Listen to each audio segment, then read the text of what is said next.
Hello guys, আসসালামু আলাইকুম।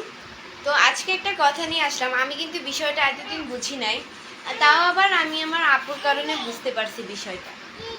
কিছুদিন ধরে দেখলাম বা অনেক দিন ধরেই দেখতেছি যে আমার ভিডিও বা পিক তারা কোনোভাবে সেভ করে, আমি কিন্তু টিকটক এখন ওই টিকটকে ভিডিও আপলোড করিই না, এক প্রকারে ফেসবুকে অ্যাক্টিভ থাকি বেশি।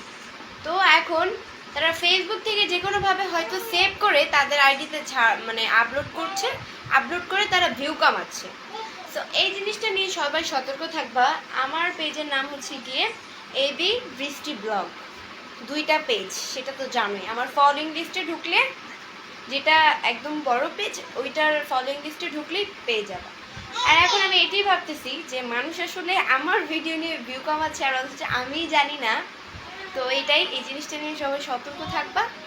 অ্যান্ড যে ফেক আইডি, তাকে আমার আইডিতে আসলে আমি আনতে চাই না আমার পেজে। আসলে আমি চাচ্ছি না আমার কারণে সে আরও ভাইরাল হোক। তো এইটাই, আমি চাইবো না কখনো। তো সবাই ভালো থাকো, সবাই সতর্ক থাকবা, আর ওই আইডিতে গিয়ে কেউ সাপোর্ট করবা না। আমি ভিডিও ছাড়ার সাথে সাথেই দেখি যে সেট করে কোনোভাবে তাদের পেজে ছাড়ে, যারা আমার ফেক আইডি। সবাই, তোমাদের উদ্দেশ্যে একটা কথা, কারোটা কপি না করে নিজে কিছু করার চেষ্টা করো, নিজের যোগ্যতা। কারোটা কপি না করে কাজে আসবে ভবিষ্যতে। তো এটাই, আল্লাহ হাফেজ।